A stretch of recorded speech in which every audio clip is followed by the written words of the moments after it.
Als je zo'n basisrecht gewoon niet serieus neemt, ja, hoe kun je dan geloofwaardig zijn als je het over de Balkan hebt, over ex-voormalig Joegoslavië hebt, over Oekraïne hebt, of binnen Europees verband over andere problemen wilt gaan spreken.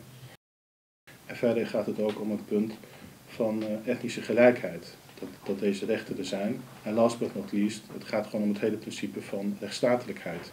Dit recht staat in alle verdragen vastgelegd. Nota bene een grondrecht. Maar een tweetalige stempel, die kun je gewoon maken. En dan het is meteen een symbool van etnische gelijkheid. Ook tweetalige politieauto's of tweetalige... dat zijn gewoon kleine visuele dingen waarmee je al heel veel kunt doen. Assimilatie mag, een minderheid mag zich assimileren, maar heeft natuurlijk ook weer het recht om voor eigen cultuur en taal op te komen en die te verstevigen. En gedwongen assimilatie mag niet. En je hebt een andere cultuur en je hebt het recht om je in die cultuur te ontwikkelen en om die te verstevigen. En die mag niet gewoon worden weggeduwd door de meerderheid. Bosniërs, Vlamingen, Catalanen, Friezen, Ygriërs, en er zijn heel veel minderheden in Europa, autonome minderheden. Die hebben hier meteen een feeling bij. Op het moment dat je ze dit thema aansnijdt, dan snappen ze dat meteen. En tegen leden van de meerderheid moet je gewoon vaak uitleggen van waarom is dat belangrijk, of welke rechten worden er geschonden. Welkom bij de eerste podcastserie van de Jong Fries Gemeenschap. Ik ben Jenny Douwes en ik begin het gesprek om met verschillende gasten op het gebied van de Friese identiteit, cultuur, taal.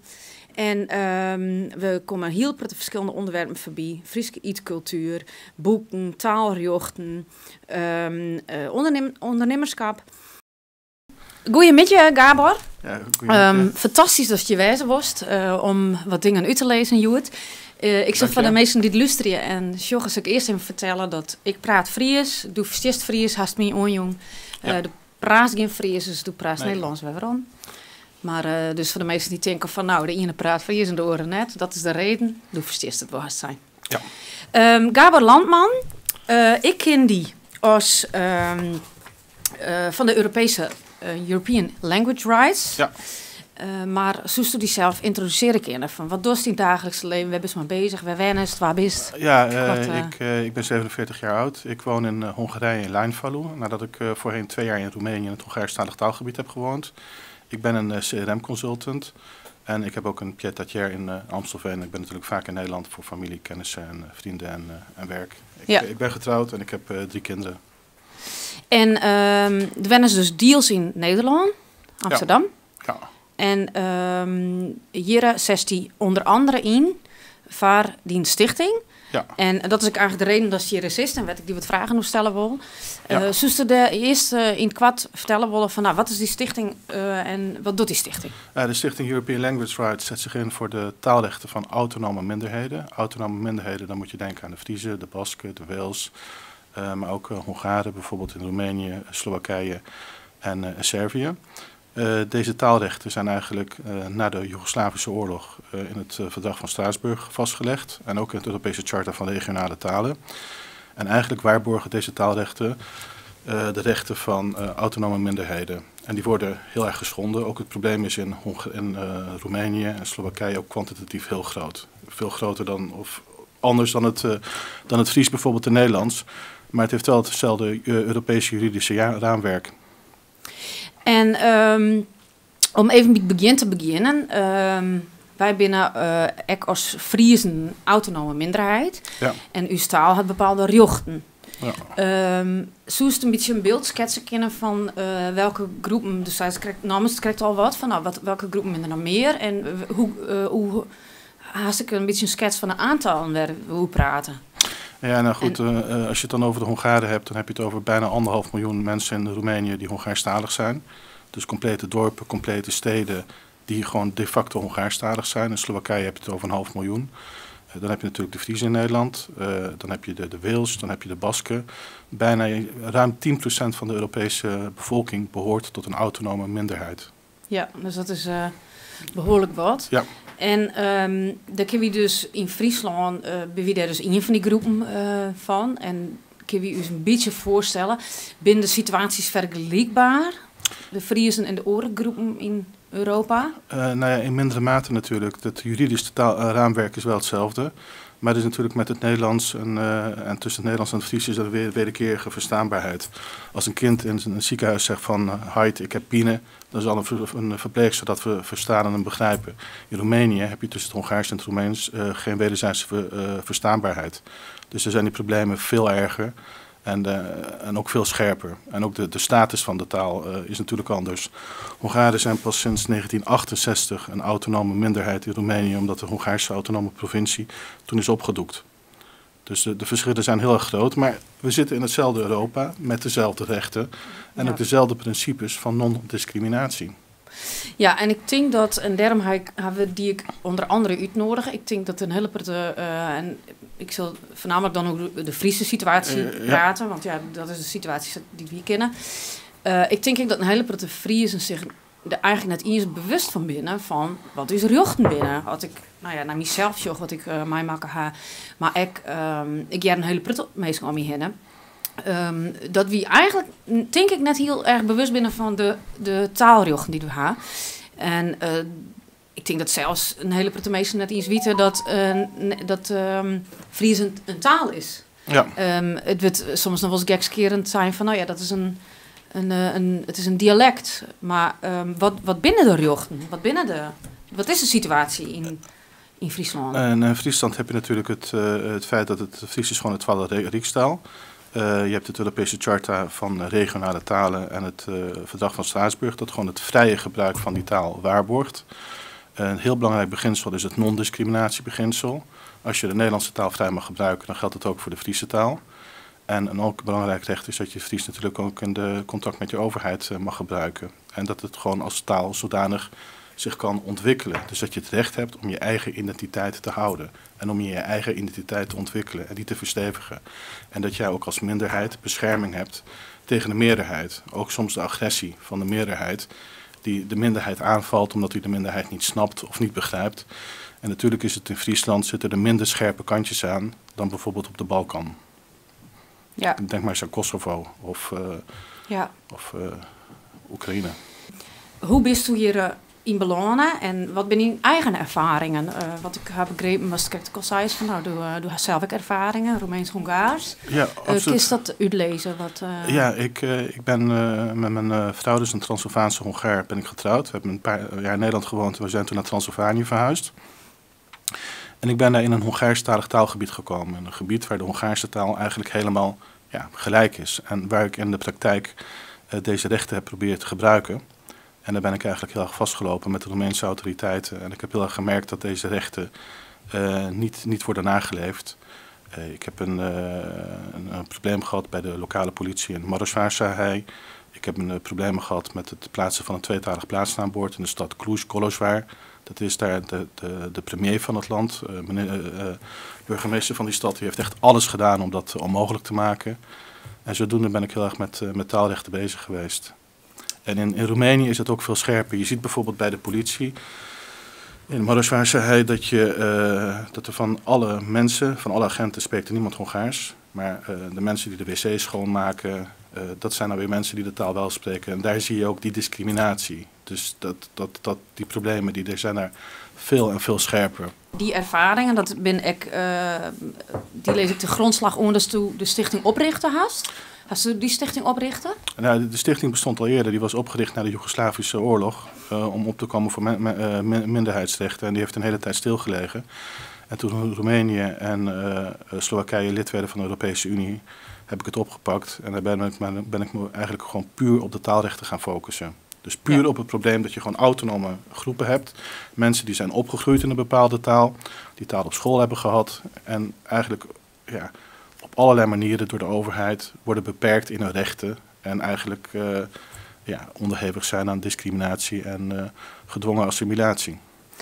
En kist tastspitsen op uw situatie in Friesland. Kist wat schetsen over hoe de huidige situatie erin leidt. Want wie hier in het voorgesprekje direct al even over van het is eigenlijk helemaal net zo mooi dat we hier zitten. Want de toestand is eigenlijk helemaal net zo positief. En kist schetsen hoe het in Friesland op dit moment wat de situatie is. Nou, het is natuurlijk wel absurd dat we nu in 2023 een rapportage hebben gekregen van de Raad van Europa, waarin ze nogal negatief uiten over de taalrechten van Friezen en dan ook over de manier dat het Fries niet vrij gebruikt mag worden in de rechtbank, in een strafzaak nota bene. Dat zijn zulke basale mensenrechten. Ja. En als je aan die rechten gaat zitten, dan ben je, er staat ook tussen haakjes in de grondwet, dat je in moet zetten voor de rechtsvorderingen van Europa of van de wereld, voor de rechtsorde. Als je zo'n basisrecht gewoon niet serieus neemt, ja, hoe kun je dan geloofwaardig zijn als je het over de Balkan hebt, over voormalig Joegoslavië hebt, over Oekraïne hebt, of binnen Europees verband over andere problemen wilt gaan spreken? Ja, en dan had het oer, dan neemt ze als voorbeeld van het spreken van Fries in een rechtbank. Ja. Binnen meer voorbeelden, meer gebieden waarop dat in Friesland eigenlijk net goed regelen is.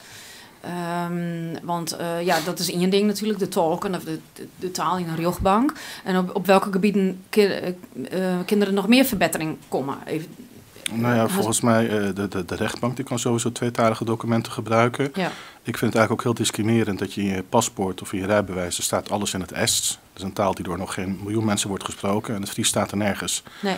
Ook op de euro, daar staat het ook in het Ests, maar niet in het Fries. Dus wat dat betreft wordt die taal toch niet als een volwaardige taal gezien. En dat voorbeeld met de rechtbank is natuurlijk gewoon te absurd voor woorden. Ja. En ik weet niet hoe het verder met onderwijs is gesteld. Met het onderwijs in het Fries. Dat is natuurlijk ook een mensenrecht om goed onderwijs in je eigen moedertaal te hebben. Er zijn ook onderzoeken die aangeven dat de vergaren van kennis echt het allerbeste gaat in de moedertaal. Ja. En dat je juist dan goed kunt leren. Dus dat een kind niet in zijn moedertaal bepaalde stof leert, die is daardoor al onderhevig aan een slechte onderwijs. Dus die kan gewoon niet op diezelfde manier leren. Ja, nou ja, dan krijgen we in deze serie direct nog experts hoe te spreken over de situatie in het onderwijs inderdaad. Hoe is het correct over een rapport waarin het blijkt hoe de situatie op dit moment erin leidt. Kun je nog even wat vertellen over het rapport en hoe de commissies die terra kun je dat nog even wat uitgebreider uitlezen? Er wordt dus jaarlijks worden de rapporten uitgebracht over hoe het met de taalsituatie van de minderheden zit. Ja. Ja, dat is de Raad van Europa. Je hebt dus een commissie van experts en die monitoren in hoeverre een verdrag wordt nageleefd. Die hebben een rapportage uitgebracht en daar staat ook de Fries en geloof ik ook het Jiddisch. En in 2018 hebben wij geloof ik al bij de provincie Friesland al een keer een klacht ingediend over het feit dat jij geen taalrechten kon gebruiken in de strafzaak. Ja. En dat is nu in het rapport gekomen. En dat is gewoon een rode lijn. Dat is gewoon op het moment dat jij gewoon durft te stellen dat je een rechtsstaat bent. En dit soort basisrechten die neem je niet na, dan houdt het gewoon op. Dan maakt het eigenlijk helemaal niet meer uit wat er verder in het rapport staat. Dit is al een knock-out criteria. Ja, en nou had het dus specifiek hoe de zaak van de blokkeervriezen. Ja. Daarin had je toen ook geholpen om inderdaad klachten in te zien. Ja. Ik wie er toen zelf een van de verdachtes. En om nog even voor de meesten die het luisteren en sjoggen dat te schetsen. Wij konden tijdens die rechtszaak we dus met metaal verdedigen en Fries praten. En dat was eigenlijk net mogelijk. Want volgens mij wie het in de eerste onderleg wie er nog wel een aantal van de rechters die het verstien, maar in de hoge beroep sowieso net. En vervolgens wie er in de eerste aanleg volgens mij weer geen talk, had ze in uit het publiek halen. En bij het hoge beroep, wie er iemand die net beëdigen wie zat ik, dat ik het nou nog herinner je. Maar in ieder geval het kwam erop deel dat de koers die verhaal inderdaad net waren. En er werd dus telkens onderbroken door een talk die het dan net goed verstien. En dan moest het nog een keer weer uitlezen. En ja, wie hadden dus online ondervonden wat dat voor gevolgen had. Ja. En nou ben ik eigenlijk wel benieuwd.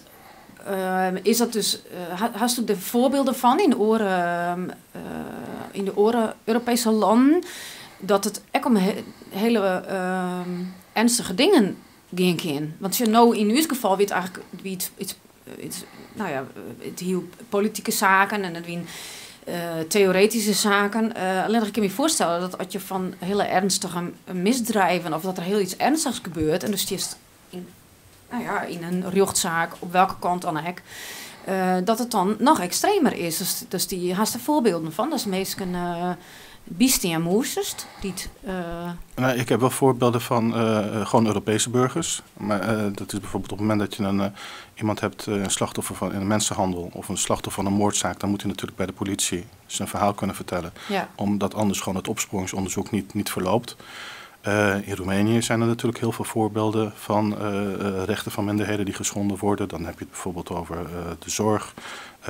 Laatst zijn er twee jongens die zijn gearresteerd omdat ze verdacht worden van zeg maar separatistische activiteiten. Dat is een zaak die daar heel erg is uitgemeten.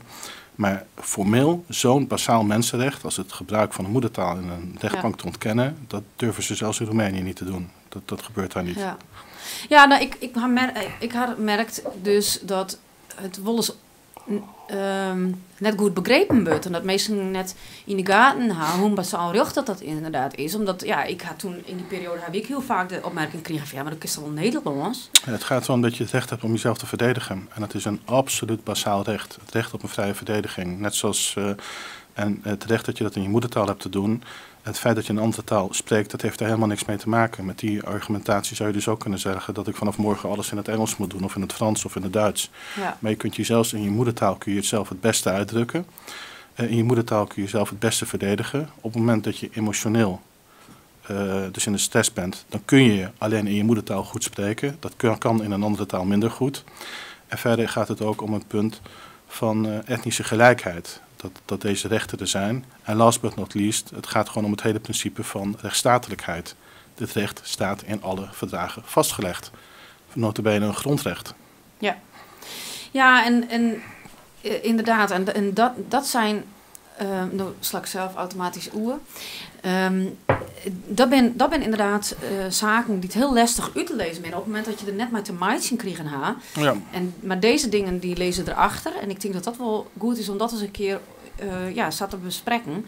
Van ja, maar waarom is het dan zo belangrijk dat je dat in je eigen moedertaal met metaal dwaan kennen? En waarom hebben die rechten? Ja. Dus, en ja, toen had ze dus prutte ervaring maar. Ja, het is heel belangrijk, ja. Absoluut. En wat binnen de acties die maar die stichting onderneemt? Kun je daar wat uitlezen? Want ja, er valt dus nog een hele prutte te dwaan. Ja, helaas wel. Ik heb een rapport verraad aan het recht geschreven. Daarin staan de zaken van Marosvárszéhely, Kolozsvár en Torres-Szentlászló in detail besproken. Ik heb verschillende rechtszaken gevoerd in Roemenië. Die hebben ze eigenlijk, die hebben jarenlang geduurd. En uiteindelijk is er gewoon uitgekomen dat de rechter beslist dat hij niet beslist. Dus dat kan ook. Dus dat hij zegt van ja, je hebt je rechten. En je hebt de situatie en zoek het zelf maar uit. Ja. Ik heb een stem-tegencampagne gevoerd tijdens het Oekraïne-referendum. Gewoon vanwege het feit dat de Europese Unie haar eigen waarden gewoon serieus zou moeten nemen. Ook taalrechten en ook mensenrechten horen daarbij. En dat is het eigenlijk een beetje in het kort. Dat zijn de gebieden waarop een studie inzet. Ja. Dus tip dus nou krijg ik al even aan. De situatie in Oekraïne, daar heb ik een paar ingezonden stukken van die schoen in verschillende Nederlandse kranten. Wat is die mening daarover? Want toen had er wel aardig scherpe verhalen. Het is eigenlijk heel tragisch. Kijk, Oekraïne was altijd een land. Ik heb hier ook een brochure van taalrechten van Hongaarstalig en Roemeenstalig in Oekraïne. Oekraïne was altijd een land waar het Hongaars, het Roemeens en het Russisch gewoon officiële regionale talen waren. Dus een Hongaars kind dat in een Roemenië of in Oekraïne opgroeit, heeft gewoon een basisschool, middelbare school, alles in de moedertaal. Het zijn ook gebieden tussen haakjes die net naast het Hongaarse of het Roemeense taalgebied liggen.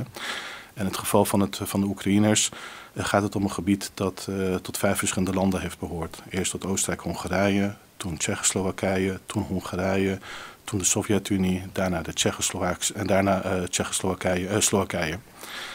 En op papier hebben deze minderheden dus hun taalrechten. En Oekraïne heeft juist na het ratificeren van het associatieverdrag een taalwet aangenomen in 2019... die het eigenlijk min of meer verbiedt om andere talen dan het Oekraïens in het publiek te gebruiken. Dus in het onderwijs mag het niet meer. Kranten die mochten niet meer in een andere taal worden uitgeschreven dan het Oekraïens. Intussen is het ook verboden om boeken uit te geven in het Russisch. Andere talen mag weer wel. En het is gewoon catastrofaal. Het is gewoon echt catastrofaal voor kwetsbare historische minderheden. En het is ook catastrofaal dat je zo'n land dan een EU-kandidaat lidmaatschapsstatus geeft, zonder dat je zegt van ja jongens, jullie hebben die afspraken gemaakt. En je houdt je eraan. En als je je niet aanhoudt, dan word je geen kandidaatlid. Of we schorten het op totdat je er wel aan houdt.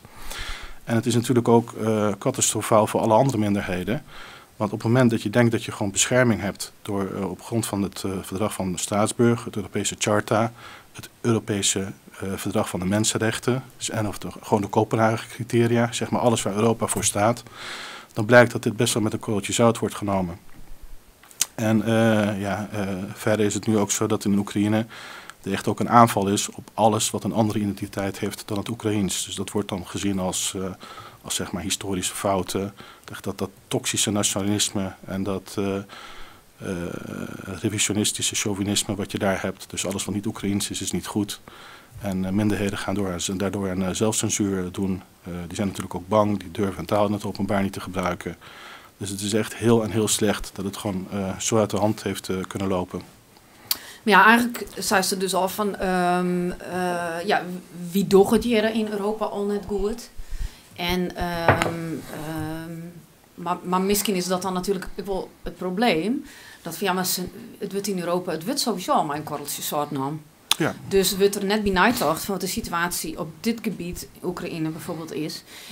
En dat jouwt dan eigenlijk wel weer onder dat het dus blijkbaar net als een belangrijk zoen wordt. Ja, en dat is echt een ramp. Ja. Dat is echt enorm erg dat je gewoon grondrechten en basale rechten, mensenrechten, Europese waarden niet serieus neemt. Dat je een waardegemeenschap bent die zijn eigen kernwaarden structureel en systematisch niet serieus neemt.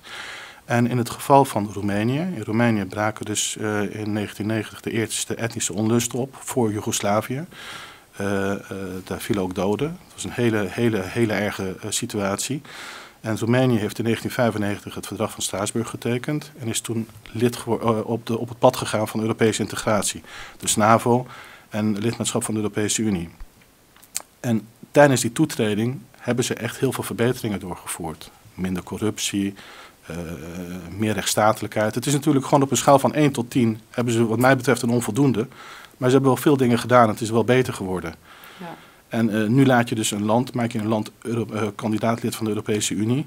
Terwijl ze gewoon deze basisrechten al sinds 2019 aan deze basisrechten zitten te morrelen. Ja. En even terug naar de situatie hier in Nederland. Wat is de cezen van de situatie hoe ze, wat uiteindelijk bij wie in Friesland ben we afhankelijk van hoe het er in Den Haag tocht wordt, hoe serieus het uw taalregel der nam worden en de naleving daarvan. Wat kun je daarover vertellen, hoe die verhoudingen lezen? Want ik denk dat ik een Prutte Friesen wil vielen dat de prioriteiten in Den Haag, nou specifiek taalregel, maar net bij de Noorderlingen lezen. Ik denk dat er wel Prutte Friesen binnen die zich zou vielen. Wat kan je daarover zeggen, hoe de situatie, hoe Den Haag eigenlijk maar omgaat met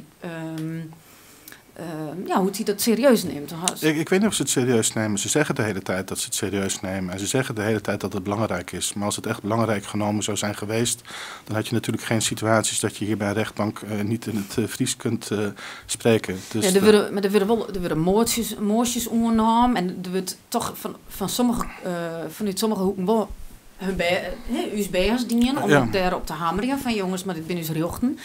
Maar klopt het dat eigenlijk al heel lang geen soorten onder dik zet? Ja, heel lang. We hebben ook een hele tijd geleden aan de rechtbank gevraagd om gewoon tweetalige stempels te gebruiken als een symbool van etnische gelijkheid. Ja. Gewoon, en daar loop je ook tegen. We hebben tweetalige stempels ontwikkelen. Ja, die hebben we toen, als in 2018 volgens mij ombieden. Ja, en daar hebben ze ook helemaal niks mee gedaan. En kijk, dat is een stempel. Kijk, op het moment dat je gewoon tweetalige formulieren hebt, dan kun je, of je hebt geen tolk Fries, dan kun je natuurlijk van zeggen van ja, dat hebben we net niet. Of dan kun je beroepen op overmacht. Maar een tweetalige stempel, die kun je gewoon maken. En dan het is meteen een symbool van etnische gelijkheid. Ook tweetalige politieauto's of tweetalige... dat zijn gewoon kleine visuele dingen waarmee je al heel veel kunt doen. En daar zie ik ook geen echte beweging in.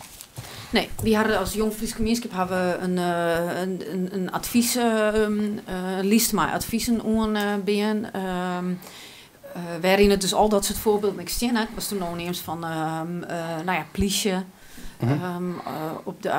Dat is en tweetalige verkeersborden en dat soort aanbevelingen.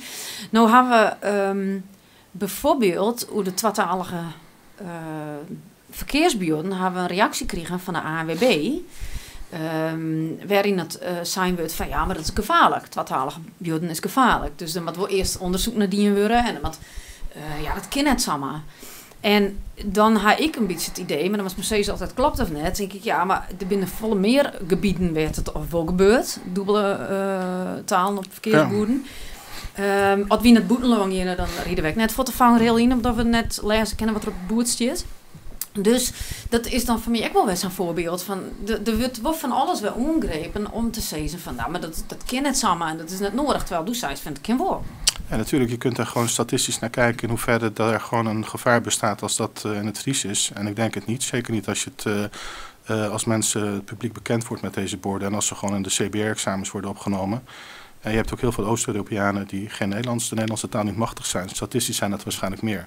En dan heb je het opeens niet over verkeersveiligheid. Maar in dit geval heb je het wel over de verkeersveiligheid. Terwijl nota bene het Fries voor een groot gedeelte wederzijdig begrijpbaar is of verstaanbaar is met het Nederlands. Dus dat lijkt me ook weer zo'n hele negatieve reactie. Maar ja, mensen zien de taal dan ook niet helemaal als gelijkwaardig. Nee. Dus kijk, als je het over de Hongaarse taal hebt in Roemenië, dan kun je met dit soort dingen, met dit soort voorbeelden kun je dagenlang voorgaan. Dat het gewoon dat opschriften in het Hongaarse worden beboet, maar opschriften die uit een ander Europees land komen, waar dan geen label op zit, die laat men dan liggen en dat soort gevallen van discriminatie. En dus dan zullen ze stinken kunnen politie, brandweer, de verkeersborden, dat soort dingen. Ja, rijbewijs, paspoort. Paspoort namens maar ik vind het ook, je hebt hier we hebben de euro. Op de euro staat het wel in het Est, maar niet in het Fries. Ja. Het lijkt me ook wel een beetje vreemd eigenlijk. Dat je gewoon een minderheidstaal, dus een taal die nog door gewoon 1 miljoen mensen wordt gesproken in Europa, die heeft overal gelijke rechten. En het Fries heeft nog niet die status. Nee. Je zou gewoon moeten kijken van wat is de status van het Fries en wat is de status van het Est. En in hoe verhoudt zich dat met principes van non-discriminatie. Als je daar gewoon kritisch naar gaat kijken, dan komen daar best wel wat punten uit. Waarbij je kunt zeggen van hé, dit is vreemd. En hoe zit dat nou eigenlijk? Ja, nou, ik moet wel zeggen dat op het moment dat ze erop leest, ik ben me de oren en jaren er wat bewuster van worden. En op het moment dat ze erop leest, dan is het, als hij er bewust van wist, dan is het inderdaad wel heel extreem. Want dat maakt het niks uitwest. Als je nou naar de pinautomaat gaat om geld op te halen, of doe maar een donorformulier of wat dan ik maar. Dan op het moment dat ze erop letten is, dan is hij er bewust van, dan merk je dat het je standaard Nederlands is bij de pinautomaat. Ik eens kiezen van Nederlands, Engels, Spaans, maar geen Fries. Nee. En nou is het natuurlijk overheid en bedrijven is natuurlijk 2 verschillende dingen. Maar ja, wie had het toch blijkbaar accepteert dat ondanks dat het net zo dat het toch op de tweede plek zit. Dat is toch iets wat de meesten er net echt van bewust binnen. Nee, dat klopt. Denk ik. Nee, nou goed, kijk, het is natuurlijk, assimilatie mag, een minderheid mag zich assimileren, maar heeft natuurlijk ook weer het recht om voor eigen cultuur en taal op te komen en die te verstevigen. En gedwongen assimilatie mag niet. En ik denk dat taal gewoon heel belangrijk is. Op het moment dat die taal de tweede plaats heeft, dan heeft ook de gemeenschap de tweede taal, dan heeft de economie van die gemeenschap de tweede taal. Het gaat op heel veel lagen en niveaus verder. Ja, want zo staat nog eens wat verder uitlezen willen. Dus zei van gedwongen assimilatie, mij net. Ja. Kun je een beetje mij uitlezen wat hij mij bedoelt? Want dat ben we als Friesen, ja. Nou ja, kijk, het is natuurlijk, je hebt de minderheid. Dus het staat de minderheid natuurlijk vrij om zich te assimileren met de minderheid. Iemand die Fries is, die mag zeggen van ja, ik hou ermee op, ik wil Nederlandstalig worden, dat ik hoef dat Fries niet. Dat mag, maar het is natuurlijk verboden om een minderheid gedwongen te assimileren. Wat je bijvoorbeeld heel sterk in Roemenië ziet, is dat ze daar heel veel moeite hebben met die regionale identiteit. En dat er toch op heel veel manieren druk op je wordt gemaakt om dat niet te doen. En op een vaak hele geniepige manieren. De situatie in Friesland is natuurlijk minder scherp. Maar Friesen hebben evenzo het recht om hun identiteit te houden, te bewaren, te verstevigen. Maar dat is dus net alleen maar beperkt tot de taal. Precies, ja. Absoluut. En dat staat ook in het verdrag van Straatsburg. Dat ze het recht hebben hun eigen taal en hun eigen tradities te vieren.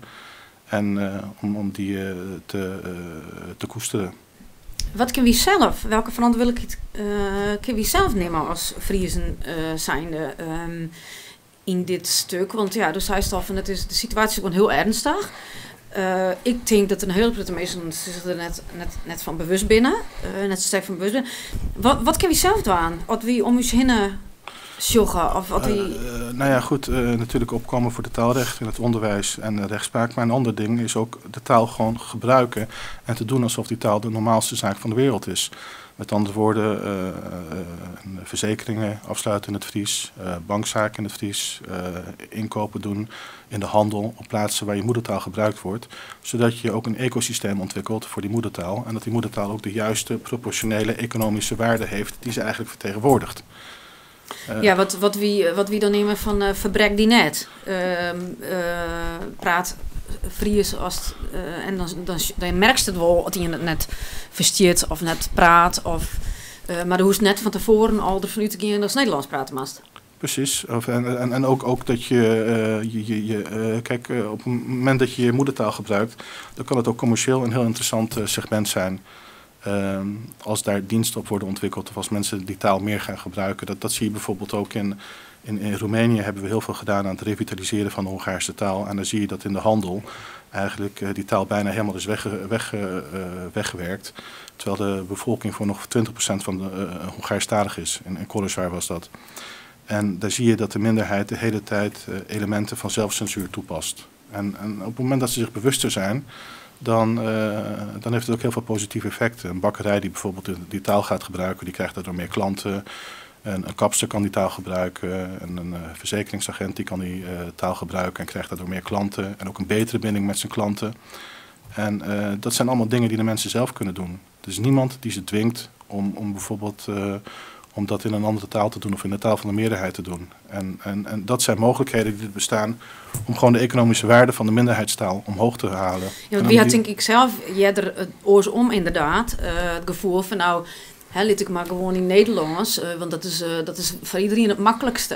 En ik zeg, want wie hadden in deze serie een ondernemer krijgen te spreken en dus zult ik ook dit soort dingen in. Ik ben zelf ook ondernemer en ik merk ook dat ik eigenlijk tot een periode dat ik automatisch altijd Nederlands en dan denk ik van nou ja, liet ik maar gewoon, maar zo makkelijk mogelijk voor iedereen. Want ja, dat ken iedereen, dat Nederlands. Terwijl ik nou de oranjeren denk van nou, het eigenlijk zo, dus dat ik die zei, ja, een soort oorsom matten, een soort heel normaal wezen matten, dat ik Fries praat, Fries communiceer en dat als iemand het net versteert, dat hij dat dan gewoon blikken laten kan.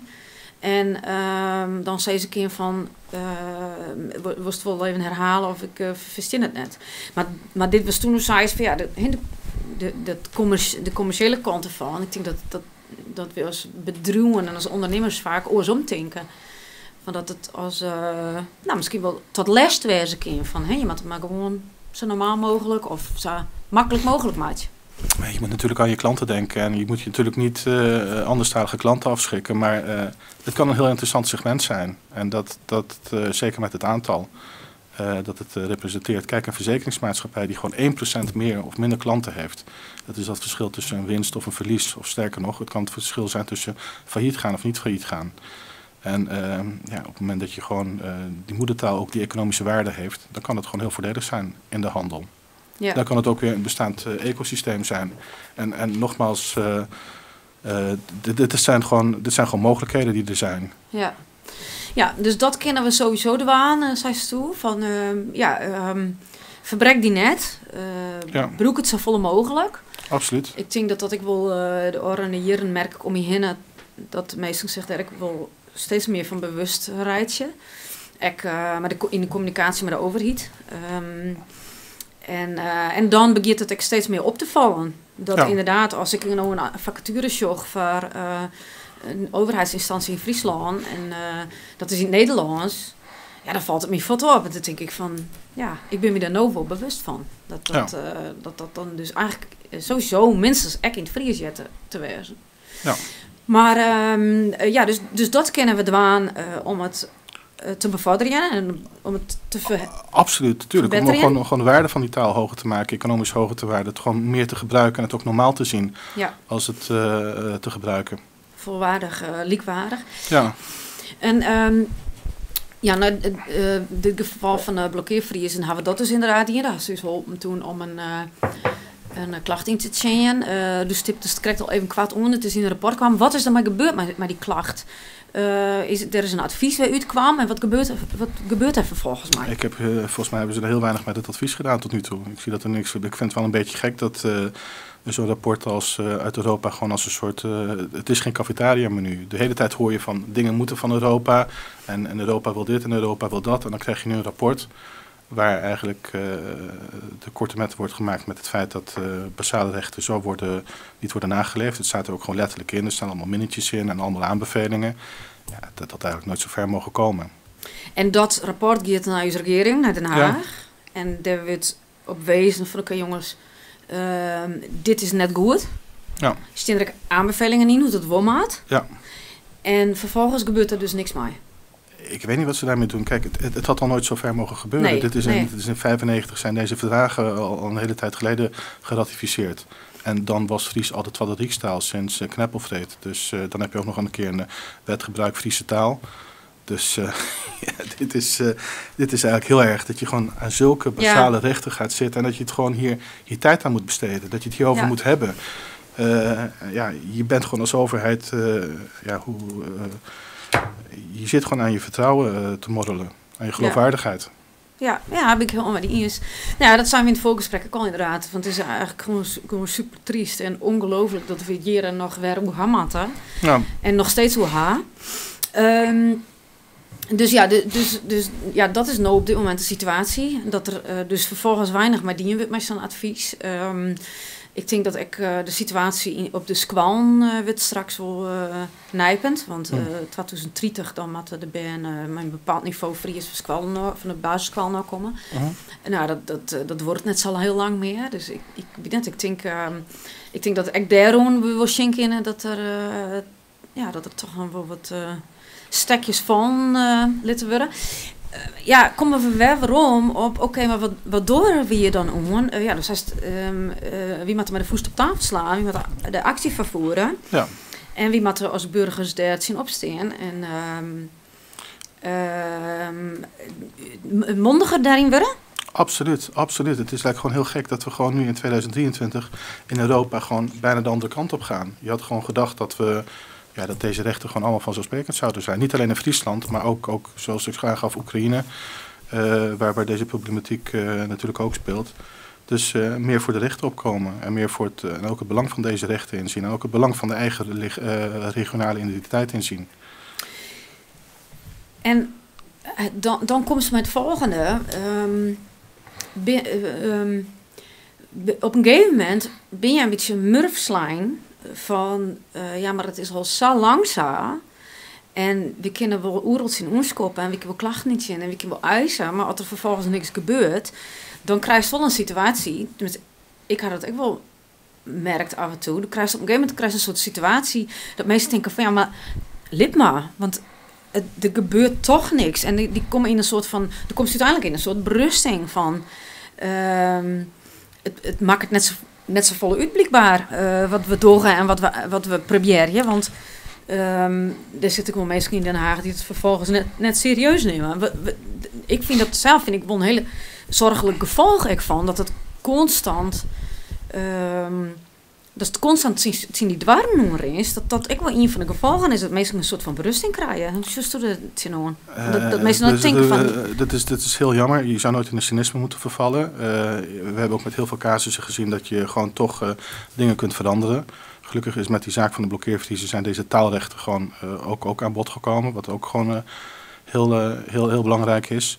En je ziet natuurlijk ook gewoon dat er gewoon ook fouten zitten in de rechtsstatelijkheid en het openbaar bestuur in het algemeen. En die zie je ook juist door deze zaken. Kun je dat nog eens verder uitlezen, wat er maar bedoelt? Nou ja, de rechtsstatelijkheid. We hebben gewoon basale rechten die geratificeerd zijn, die zijn afgesproken, die worden niet nageleefd. Het zijn, dit had eigenlijk gewoon helemaal niet in deze discussie had er gewoon helemaal niet hoeven te zijn. Dus dat is gewoon een probleem, dat je gewoon een algemeen probleem hebt. Dus dat het bestuur gewoon helemaal niks met die wet doet of die verdragen gewoon niet serieus neemt.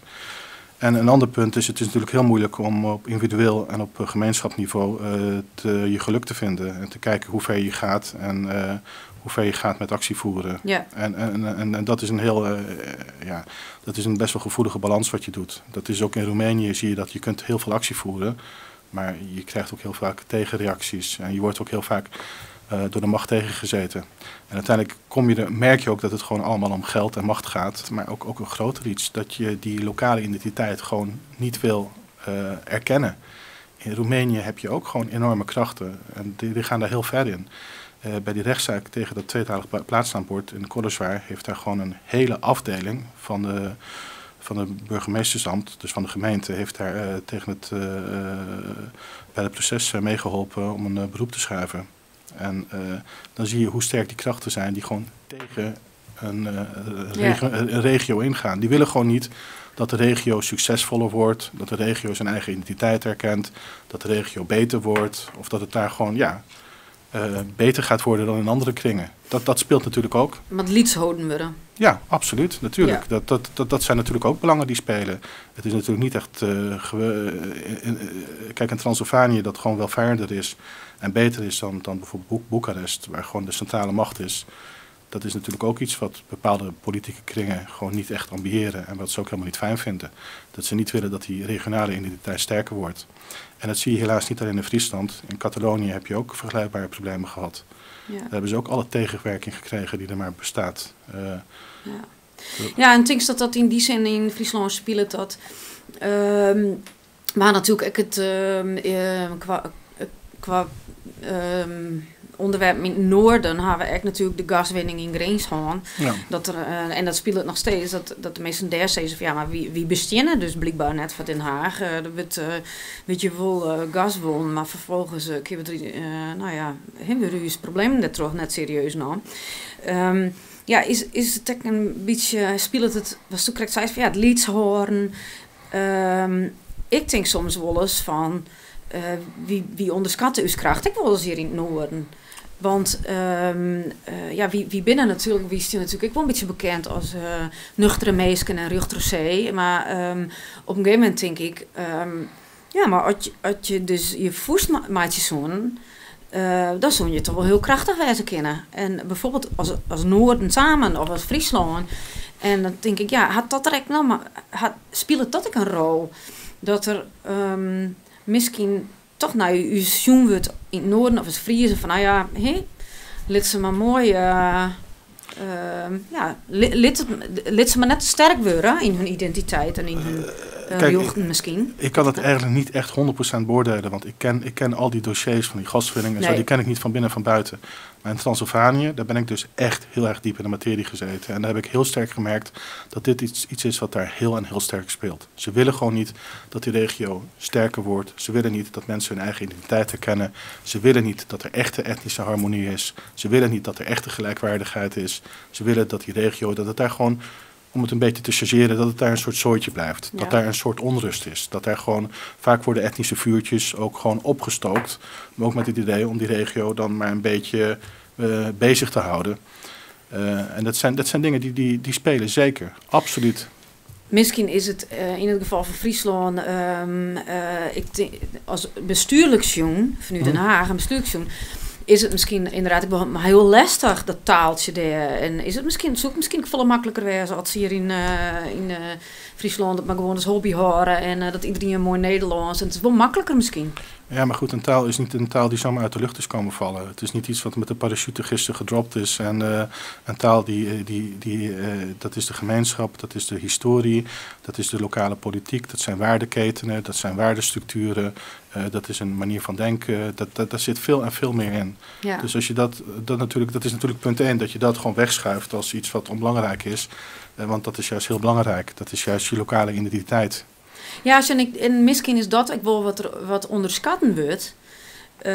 Dat merkte ik bij de zaak van de blokkeervriezen en in wat ik eerder al zei in het gesprek van, ja, maar dat is toch wel Nederlands praten. Dat was toen alweer opzomst. Ja. Van dat onderschat wordt hoe belangrijk die taal is voor de identiteit en hoe belangrijk het in die identiteitsvorming is voor, nou ja, of ze nog Fries bent of geen Fries, maar dat is natuurlijk, dat leidt aan de basis. Absoluut, en ook gewoon etnische gelijkheid. Dat je gewoon gelijk bent in die gemeenschap en dat jij ook dezelfde rechten hebt als die gemeenschap heeft.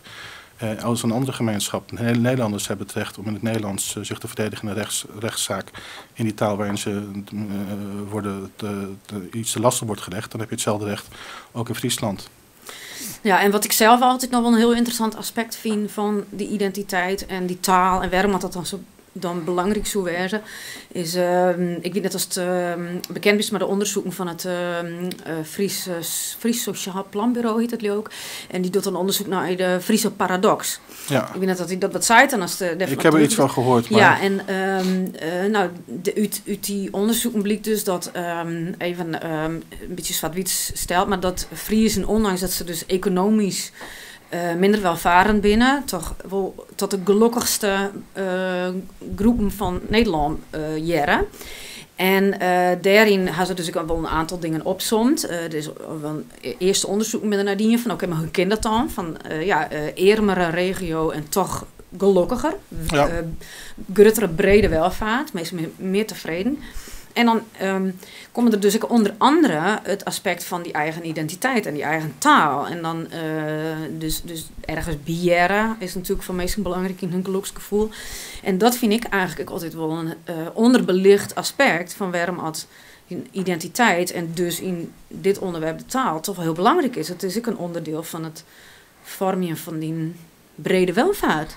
Absoluut. En van je levensgeluk. Nou, dan was al het economische stuk. Absoluut, zeker. Zeker dat een gemeenschap gewoon voor zichzelf opkomt en haar eigen economische, politieke en juridische structuren heeft in haar eigen taal. En dat ze daarin autonoom is. Nou goed, je kunt er nog verder gaan, dan ga je naar zelfbeschikkingsrecht. Maar dan dwalen we wel een beetje af. Terwijl een van de onderwerpen werd Jong Fries Gemeenschap Friesen zijn natuurlijk een volk, net zoals Zeklers dat zijn in Roemenië of Catalanen dat zijn. En daarvoor gelden natuurlijk ook de regels van het zelfbeschikkingsrecht. Maar ja, inderdaad, de gemeenschap met haar eigen identiteit. Je hebt gewoon je eigen identiteit, je doet dingen in een ander ritme, op een ander tempo. En je hebt een andere cultuur en je hebt het recht om je in die cultuur te ontwikkelen en om die te verstevigen. En die mag niet gewoon worden weggeduwd door de meerderheid. Nee. En het is natuurlijk heel moeilijk om dit gewoon uit te leggen aan de meerderheid, omdat er vaak weinig empathie bestaat voor deze situatie. Omdat het iets is wat je moet uitleggen.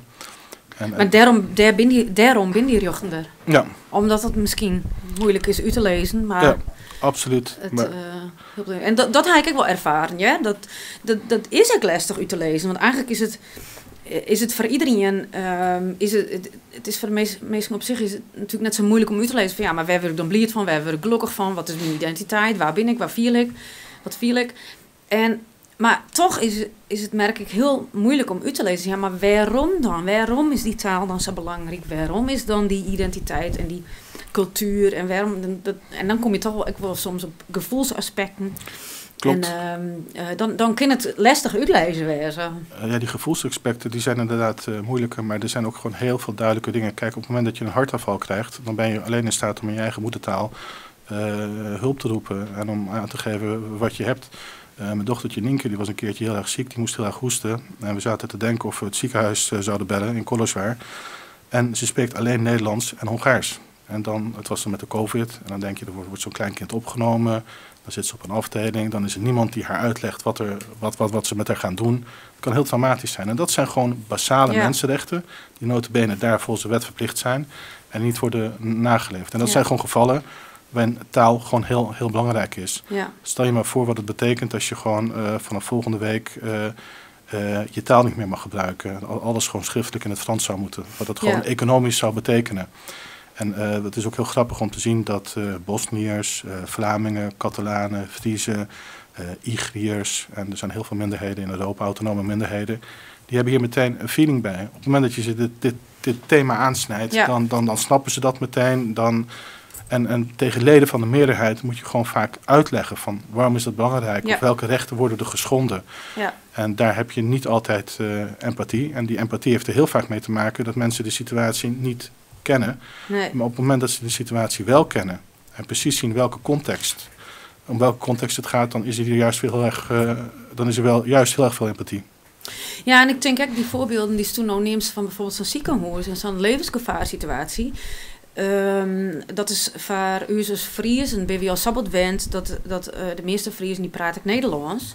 Dat als toen in het ziekenhuis komt, dan is er al automatisch vanuit, ja, en dan met de artsen praat maar Hoog-Holland. En die situatie, dus hier gaan we al automatisch dus wel vanuit dat wie kennen het wel. Wie kennen wel Nederlands praten. En wie kan dus denk ik wel heel lastig voorstellen hoe het is om inderdaad dan in een situatie te zitten dat het dus echt net kist. Ja, precies. En die situaties binnen natuurlijk ook in Europa. En dat kan wie, tenminste... Die zijn veel scherper. En dat is echt heel erg. Op het moment... Kijk, ik spreek Hongaars. Ik spreek natuurlijk ook Engels, Duits, Frans. Dus in Roemenië zal ik gewoon overal met iedereen kunnen spreken. Het is uitgesloten dat je gewoon in een ziekenhuis komt en dat je niet in een van deze talen met een verpleegster of wat dan ook zou kunnen spreken. Maar nogmaals, een klein kind, een bejaarde of mensen die bijvoorbeeld echt die taal niet spreken. En die zijn er ook. En die dan in zo'n situatie komen en dan daardoor gewoon geen adequate medische hulp krijgen of zelfs vanwege zo'n situatie gezondheidsschade oplopen. En dat zijn ook dingen die gebeuren en dat zijn ook situaties die bestaan. Ja. En in het verlengde daarvan had ik nog bijvoorbeeld hier de situatie, als je te maken krijgt met vluchtelingen. Ja. Dan werd ik nog wel eens als argument gebruikt van ja, maar dan moeten de meesten hier in Friesland twee talen, nieuwe talen leren. Ja. Hoe vies dat we daarmee omgaan moeten? Want ik denk dat het wel een actueel onderwerp is. En, er is ook toch ook een verzoek ingediend om iemand te laten inburgeren in het Fries. Want waarom zou je iemand die in het Fries inburgert, die zou toch economisch juist op zijn plek zijn. Die zou juist daardoor zich meer thuis voelen. Ja. En dat je dan zegt van ja, dat je dat dan per se in het Nederlands wil doen. Daarmee draag je natuurlijk ook bij aan een verandering van de etnische samenstelling van de bevolking. Doordat je juist de ene etnische groep bevoordeelt en de andere niet. Kijk, op de Balkan heb je deze problematiek nog niet. Maar daar zou het dus zeker heel erg zijn als bijvoorbeeld, stel je voor dat in Kosovo, dat de vluchtelingen alleen Albanees leren of alleen Servisch leren. En dat daardoor de etnische balans wordt omgeworpen. Maar hier is het probleem dus wel actueel, omdat je inderdaad veel vluchtelingen hebt. En het inburgeren houdt in dat je ook de taal van de gemeenschap leert. Dus dan ook het Fries inderdaad. Dus eigenlijk zei ze van is het helemaal net onlogisch om te denken van nou inderdaad een vluchteling die hier in Drachten in het asielzoekerscentrum te wonen komt. Ja. Die kan in de basis Fries leren. En als hij daarna dan nog Nederlands leert, dan is dat alleen maar mooi mijn naam. Ja, natuurlijk. Absoluut. Terwijl, dan komt ze dus weer op dat internaliseerde gevoel van dat we dat als Fries eigenlijk helemaal net wend zijn om de sauna te drinken. Ja, er zijn ook verdragen dat je gewoon de bevolking niet zomaar kunt aanpassen. Dus de etnische samenstelling van de bevolking niet zomaar kunt aanpassen en dat je de etnische balans niet zomaar kan verstoren. Maar goed, dat zijn dingen die zijn hier natuurlijk minder scherp. Op het moment dat iemand Nederlands spreekt en het Fries hebben een wederzijdse verstaanbaarheid. In Oekraïne heb je bijvoorbeeld nu al dat daar interne vluchtelingen komen. Die komen in een gemeenschap die bijvoorbeeld 90% of 100% etnisch Hongaars was. Die balans wordt verstoord. Ja. En dan zie je dat daar nog heel veel andere dingen uitkomen. Ook in Roemenië speelt het natuurlijk. Ja. Maar dat is natuurlijk met het Nederlands en het Fries minder scherp. Maar ik vind zeker dat een asielzoeker die zou absoluut... En het is ook zo'n vooringenomen standpunt om ervan uit te gaan dat als hij Fries leert, dat hij dan ongelukkig wordt. Dat hij dan, het is juist om het inburgeren, om hem thuis te laten voelen. Ja. En om hem... Ja, ik vind dat soms ook wel eens een raar uitgangspunt. En ik, nogmaals, ik zorg daarom toch wel dat we als Fries een hele prutte wen binnen om onze eigen taal om onze Frieske taal ondergeschikt te zijn. Maar het Nederlands, dat zit toch dan blijkbaar boven dat Fries. Terwijl dat is helemaal net zo. En dat hebben we u op een of andere manier zelf ompraat. Ja. En dat is helemaal net ondergeschikt. Nee, en inderdaad, wat zo zei. Ik vind natuurlijk, waarom zou inderdaad iemand die hier naar binnenkomt, waarom zou die net gewoon mooi Fries leren, of mooi, maar net maar het hele argument dat hij dan minder gelukkig zou worden. Waarschijnlijk zal hij met het Fries gelukkiger worden en een betere plek kunnen vinden. En dat je er gewoon vanuit gaat dat het niet zo is, dat is ook weer een enorme enorme vooringenomenheid. Maar goed, kijk, bij de begint in een basis, gaat er dus ook al, want dan bijvoorbeeld de situatie in Drachten. In de basis is daar al het punt dat de band op de basisscholen, die krijgen sowieso ook die leren, alles is Nederlands. Ja. En daar begint het probleem al. Want als er dan band van vluchtelingen in de klassen komen, die gaan automatisch maar in Nederlands. Dus dat wordt de basistaal. Ja. En daarom is dat ook weer, bij mijn zoontje op school, iedereen vindt het heel normaal dat er Nederlands praat wordt. En dat is dan, bijvoorbeeld in Drachten is dat dan, in dit voorbeeld. Terwijl ik denk, waarom vreeg het net in je naar hoe die ben dat Fries leren? En dat is gewoon totaal niet in orde. En dat vind ik ben hele ernstige situaties eigenlijk. Ja, dat is heel erg dat in het onderwijs dat dan die taal niet als gelijkwaardig wordt gezien. Het Nederlands wordt gewoon als normaal. Maar dat is iets wat hier al heel lang aan de gang is. Ja. Kijk, in Roemenië heb je gewoon een situatie waar het gewoon de facto tot 1970 Hongaarstalig was. En dat ze daar zijn begonnen met assimileren. Dus daar heb je hele andere situaties. En daar is het ook veel scherper. Ja. Maar in elk geval is het zo, en zonder nou al te veel details te treden, er zijn heel veel onderzoeken dat gewoon het leren en het vergaren van kennis echt het allerbeste gaat in de moedertaal. Ja. Dus dat het... dat is wel iets om zich dat mensen toch realiseren. Ja, absoluut. Ja. Dus dat is dus een advies. Verbrek die net. Nee. Wat we dus nou ook in dit gesprek dienen hebben. Wat ik denk dat hele Friesen toch automatisch snel oergen in het Nederlands. Terwijl ik hoef helemaal net om te nemen dat Stoet Fries net verstaat. Nee, en volgens mij hast u me tijdens het gesprek heel goed verstaan. Absoluut. Maar het is dus heel jammer als je bij minderheden altijd dat element van zelfcensuur ziet. En dat, dat is het. Ja, dat hebben we ook een keertje gezien. We hebben bijvoorbeeld in Roemenië tweetalige verkeersbordjes uitgedeeld. Van de hond blaft niet in het Hongaars en het Roemeens. Gewoon om die kleine stap te doen. Om mensen gewoon te laten zien van gebruik je moedertaal gewoon vrij.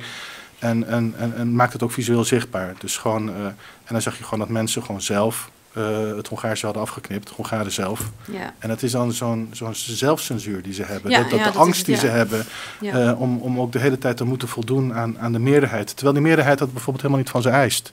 Nee, dat is het dan nog eens keer, Of dat die meerderheid vaak helemaal niet zo veel toleranter is en veel vriendelijker is en veel opener is dan zij zelf denken. Ja. Maar toch gedragen zij zich zo. Ja. En dat zijn dingen die je ziet, dat is pijnlijk natuurlijk om te zien. Nog even in het kwart nog weer omkomen op die persoonlijke situatie. Want u vertelde nog even tussen neus en lippen terug dat die paken een beppe wie een Fries? Ja, die waren Fries en die spraken ook altijd Fries met elkaar. En toen ik klein was, dan gingen ze altijd automatisch over op het Nederlands. En dat was natuurlijk in de jaren 80 in Brabant. Dus goed, in Brabant leer je natuurlijk geen Fries. Maar sindsdien is er natuurlijk wel wat veranderd aan de houding ten opzichte van de Friese taal. Maar ik moet zeggen, zij spraken ook Fries wat je ook helemaal niet kon verstaan. Oh ja. Dat was, maar dan had je dus gedurende de jaren het leerd? Of praat ik een oorsoort Fries? Nee, jij bent beter te verstaan. Ja. Ik heb wat boeken van de AVO gekeken, ik heb wat Friese films gekeken. En ik heb natuurlijk, ik hoor vaak om op Friesland. Maar volgens mij is het Fries ook een beetje vernederlandst. Dat is natuurlijk... Ja, ik praat geen Fries meer. Ja, nee. En zag ik het geleerd vroeger in Harkema. Dus, precies. Dat verbast het natuurlijk ook een beetje. En ik had er dan weer... ik heb ook wat cursus die in Fries schreeuwen. En dan merk ik dus wel dat ik echt bepaalde woorden... dat ik absoluut geen Fries meer praat. Dus ik vind het dan echt wel leuk om dat dan wel een beetje wat op te jipjen. En wat op te heljen. Maar... En dat vind ik dan echt wel weer heel typisch. Want dan zei ze van die praten in Pakenbeppen praten dan onderling. Daar in Brabant en Fries. Ja. Wat ik echt wel merkt is, ik had dus in Greens op squallen zitten. En dan zit mijn gezelschap aan de tafel. En dan ben er Friesen bij en net Friesen. En dan merk ik echt wel weer dat... als Friesen onderling, als het van elkaar wiest en als de wend is om met elkaar Fries te praten, dan is het ook wel heel raar om Nederlands met elkaar te praten. Dat merk ik dan echt wel weer. Inderdaad. Dus dan vervallen de Friesen, die vervallen onderling weer om in het Fries en dan dus op vingers tikken van, maar wacht even, wie verstaan het net? Dus daar was dan natuurlijk ook nog weer rekening mee houden. Inderdaad. Maar dat is dan eigenlijk weer de omgekeerde wereld. Waar dus een hele partij Friesen toch automatisch zich verbrekken. En ook in het Nederlands is het onderling. Ja, het blijft altijd heel gevoelig. Ja. Het blijft, maar nogmaals, kijk, in Transylvanië zie je dit gewoon zoveel sterker. Dat de mensen daar zo'n sterke zelfcensuur hebben en dat daar zo heel erg diep in zit. Ja. En dat gaat natuurlijk heel diep om dat gewoon even uit te leggen hoe mensen dat precies voelen. En volgens mij kun je het gewoon samenvatten op het principe van vrij zijn en helemaal gelijkwaardig zijn. En dat ben je of dat ben je niet. Ja. En goed, er zijn natuurlijk ook mensen die hebben een lange geschiedenis, een periode gehad waarin ze ook heel erg nadeel hebben ontvonden door het gebruiken van een moedertaal. En dan heb je toch bepaalde zelfbeschermingsmechanismen die dan naar boven komen. Ja. Ik denk dat dat wel een hele mooie manier is om aan te sluiten. Uiteindelijk gaat het ook om vrij wezen en om die zelfwezen. Ja. Ik weet net als toen zelf nog dingen had die onder de aandacht brengen woest. Ik wil sowieso die stichting nog even... Ja, de stichting is European Language Rights en alles staat gewoon op de website. Dus language-rights.eu en daar kunnen alle dossiers en alle filmpjes kunnen gewoon gedownload worden.